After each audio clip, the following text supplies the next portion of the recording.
जलियांवाला बाग सुन लो आप। तो जलियांवाला बाग में ये था बेटा कि 10 अप्रैल को अमृतसर में जनरल डायर था वहाँ का समय लीडर।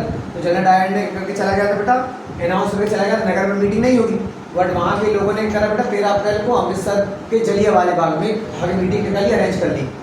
तो जब उसमें बेटा वहाँ पर लगभग 10,000 या कम ज़्यादा थोड़ी बहुत लोग जमा हो गए, तो वहाँ पर बेटा वहाँ पर उसने हैंड ओवर कर गया था किसको, अमृतसर नगर को, वहाँ के आर्मी के। और बोलता भाई आप ठीक ना। तो जब लगभग 10,000 लोग वहाँ जमा हो गए तो उन्होंने बिना किसी वारंट के, बिना किसी मतलब चेतावनी के, वार्निंग के लोगों पर क्या की बेटा गोलियों की, और वहाँ लगभग बेटा 800 से 1000 लोग मारे गए। और उसकी हत्याकांड की, उस हत्याकांड को मैसेकर बोलते हैं, उसके पूरे उसमें क्या हुई बेटा बहुत ज़्यादा निंदा हुई। ठीक है।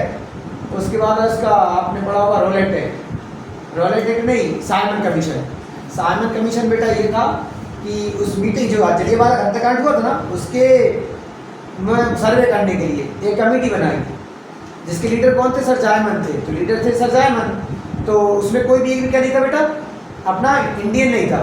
तो फिर क्या करा था अपन ने, उसका खूब विरोध करा, यहाँ से हाईकोर्ट कर दिया, विरोध कर दिया या उसका अपोज कर दिया। तो उसमें एक क्या नहीं था, लीडर क्या नहीं था बेटा, सारे नंबर किसके थे, अंग्रेज थे। और उसकी बेटा उसमें जब उसका नाम साइमन कमीशन इसलिए पड़ा क्योंकि उसका मेन लीडर कौन था, सर जॉन साइमन था। ठीक है। तो उसी के लिए क्या बनी थी, उसके सर्वे करने के लिए जो हत्याकांड हुआ था ना, मैसेकर हुआ था। और एक क्वेश्चन कौन सा था फिर आपका, एक क्वेश्चन था बोलो रबी खरीफ की, है ना, रबी और खरीफ में डिफरेंस था। तो बेटा रबी की जो फसल होती है उसे अपन हार्वेस्ट कर लेते हैं कब, सितंबर से अक्टूबर में। और जो आपकी रबी के बाद खरीफ की जो फसल होती है उसे कब हार्वेस्ट करते हैं, उल्टा बोल दी, रबी की करते हैं अपन।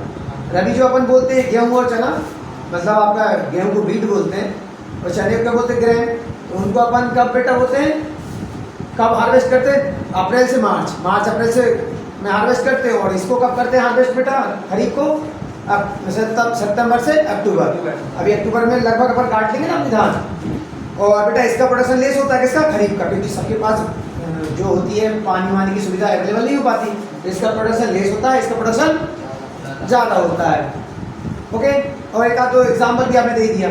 फिर आपका क्या था बेटा, एक और आपका, हाँ आपका इधर 3 सेक्टर थे, प्राइमरी सेक्टर, सेकेंड सेक्टर और टर्टियरी।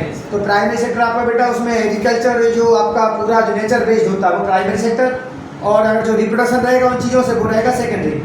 और जो सर्विस आएगी, सारी सर्विस, डॉक्टर वकील हम जो पढ़ा रहे हैं बेटा वो किस में आएगी, टर्टियरी सेक्टर, प्राइमरी सेक्टर में तृतीय क्षेत्र में आएगी। और बेटा आपका ये जो आपका एग्जाम आपने क्या लिखा है, ऑब्जेक्टिव क्या लिखा है आपने, जो जेल है, कौन है, सेल है, SAIL, सेल या सेल, सेल मतलब भी कर ले बेचना बेचना। और ये सेल, ये सेल क्या था आपका, यातायात, वो समुद्री यातायात, सेल क्या बोलते हैं। तो वो भी आपका किस में आएगा, टर्टियरी सेक्टर में आएगा, क्योंकि वो भी क्या है, सर्विस सेक्टर है।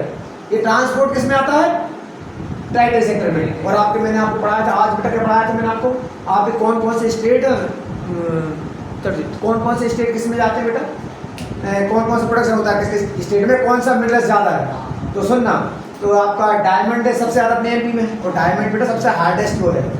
और उसके बाद आपका राजस्थान में मैंगनीज, राजस्थान में किसका प्रोडक्शन होता है सबसे ज़्यादा, मैंगनीज का। आपका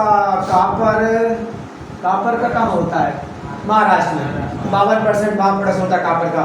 और उड़ीसा में किसका होता है, आयरन का। आयरन का सिंबल बेटा Fe, आयरन क्या होता है। और आपका उड़ीसा में ही आपका क्या आता है, बॉक्साइट भी है ना, बॉक्साइट भी कहाँ पर है, उड़ीसा में। ये स्टेट कहाँ पर है बेटा, नंबर 1 पर है ना इनमें। और आपको क्या पढ़ाया था बेटा, डेमोक्रेटिक और नॉन डेमोक्रेटिक कंट्री, प्रजातंत्र और लोक, है ना, लोकतांत्रिक और गैर लोकतांत्रिक। सुनना, डेमोक्रेटिक कंट्री को होती है जहाँ पर बेटा अपोजिशन पार्टी प्रेजेंट होती है, और वो अपोजिशन जो पार्टी होती है ना, उसको अपने राइट्स को या अपने थॉट्स को करने का, एक्सप्रेस करने का या एंजॉय करने का राइट्स होता है। बट उसमें नॉन डेमोक्रेटिक में बेटा इसका रोल ही नहीं होता, अपोजिशन पार्टी का रोल होता ही नहीं है। और इसमें बेटा जो राइट्स दिए जाते हैं किसके द्वारा, गवर्नमेंट राइट्स देती है डेमोक्रेटिक पार्टी में, और उसको राइट्स देती भी है, उसको अपन करती उसका प्रोटेक्ट भी करती है। बट इसमें क्या होता है बेटा, कोई राइट्स का कोई रोल ही नहीं होता। ठीक है। जैसे अपने इंडिया में डेमोक्रेटिक है, और चीन है, और वो तानाशाह कहाँ का, अपने तानाशाह बोलते हैं ना, किंग जॉन, ठीक है, नॉर्थ कोरिया का। तो ठीक है, तो कुछ क्वेश्चन थे आप याद कर लेना।